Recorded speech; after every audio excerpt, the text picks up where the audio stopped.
ஆரம்பிச்சிட்டாங்க $10. அடுத்த போய் மாட்டினீங்கன்னா உங்களை வச்சு செஞ்சுருவாங்க. இவங்க ஹெலிகாப்டருக்கு மேலே ஒரு ஃப்ளைட் ஒன்று போகுது. நீங்கள் எப்போ திடீர்னு டக்குன்னு பார்த்தீங்கன்னா ஷோ ஆரம்பிச்சிட்டாங்க. எல்லாம் பார்த்தீங்கன்னா அங்கங்கே ஜம்ப் பண்ண ஆரம்பிச்சிட்டாங்க.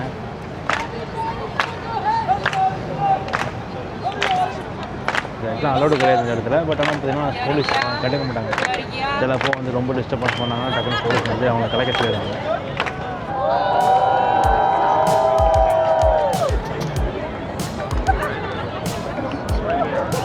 இங்கே பாருங்க எப்பா பயணம் பண்ணுறாப்புலங்க.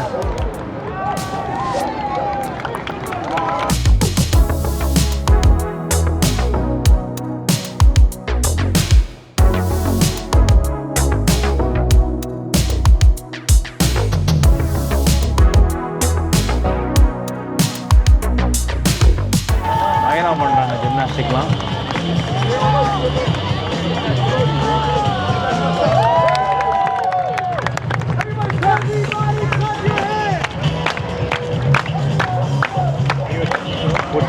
பிடிச்சி எழுதுறாங்க அவ்வளோதான் முடிஞ்சு.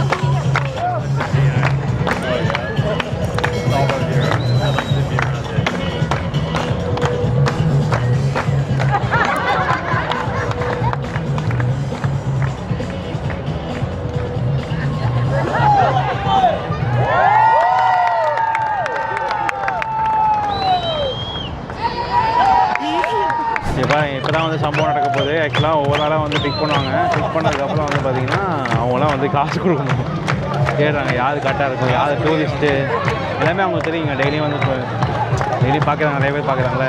இது யார் டூரிஸ்ட்டு, யார் காசு கொடுப்பாங்க அப்படின்றத கரெக்டாக கண்டுபிடிச்சி கூட நிற்பாங்க. அதுலேயும் சில பேர் கொடுப்பாங்க, சில பேர் கொடுக்க மாட்டாங்க. அவங்களும் தனியாக நிற்க வச்சுருவாங்க. அந்த மாதிரி வந்து வித்தியாசமாக நிறைய விஷயங்கள் நடக்கும். ஸோ இதுக்கப்புறம் எல்லாத்தையும் நிற்க வச்சு ஜம்ப் பண்ணுவாங்க.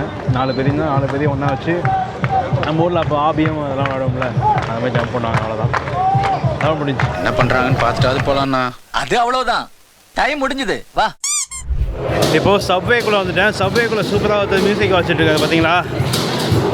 ஒரே ஆள் எல்லாத்தையும் பண்ணுறாரு, நாலா பக்கமும் பண்ணுறாரு. பாய் பாய். அவ்வளோதாங்க.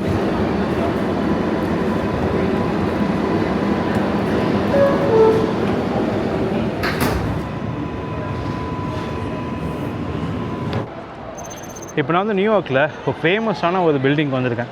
இது பேர் வந்து வெசல் அப்படின்னு சொல்கிறாங்க. பளபளப்பாக சூப்பராக இருக்குது பாருங்கள். எங்கள் நியூயார்க்கில் இருக்கிற ஒவ்வொரு பில்டிங்கும் வந்து பார்த்திங்கன்னா வந்து வித்தியாசமாக இருக்குங்க. எல்லாமே ஸ்டாண்டர்டாக சிமிலராலிட்டிக்கு எதுவுமே கிடையாது. ஒவ்வொன்றும் ஒவ்வொரு விதமாக இருக்குது. இந்த பில்டிங்கை நவுத்துறதுக்கு பார்த்திங்கன்னா கீழே வீல் வச்சுருக்காங்க. வேணுங்கிறப்போ எந்த இடத்துல வேணால் அவங்க வந்து நவுத்திக்கலாம். அந்த மாதிரி டிசைன் வந்து பண்ணியிருக்காங்க. சூப்பராக இருக்குது. நான் பார்த்தேன் முன்னாடி இந்த வீடியோவில் பார்த்திங்கன்னா இந்த பில்டிங் வந்து தள்ளி இருந்தது. இங்கே பாருங்கள், பில்டிங் கீழே வீல் இருக்குது பாருங்கள், அங்கேருந்து இருக்குது பாருங்கள். இந்த மேலே உள்ளது அப்படியே வந்து பார்த்திங்கன்னா ஃபுல்லாக மூவ் ஆகி பின்னாடி தள்ளிட்டு போயிடும்.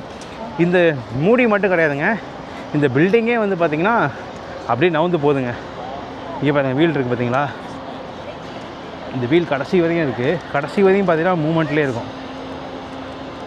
எப்படி செஞ்சாங்கன்னே தெரிலங்க. இங்கே பாருங்கள்,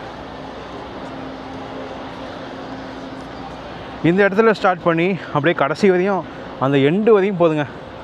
ஃபுல்லாக அவங்க வந்து நவுத்திக்கலாம், மடக்கிக்கலாம் அப்படியே ஃபுல்லாக. இப்படி பண்ணாங்கன்னே தெரியல. ஆர்கிடெக்ட் பயங்கரமாக இருக்குது. நைட்டில் மக்கள்லாம் நிறைய பேர் ஷாப்பிங் போய்ட்டு ஜாலியாக அந்த லைட்டிங்கில் ஃபோட்டோ எடுத்துகிட்டு சூப்பராக என்ஜாய் பண்ணிருக்காங்க. ஸோ இதாங்க நியூயார்க்கு, அவ்வளோதான். அப்படியே நம்ம வந்து டைம்ஸ் ஸ்கொயர் தாண்டி வந்துட்டோம்னா அமைதியாக இருக்குது. டைம்ஸ் ஸ்கொயர் கிட்டே போயிட்டோம்னா பயங்கர கூட்டமாக இருக்குது. டாக்ஸிக்கு மேலே பாருங்கள், எல்இடி லைட்டில் வந்து ஆட்லாம் போட்டுருக்காங்க.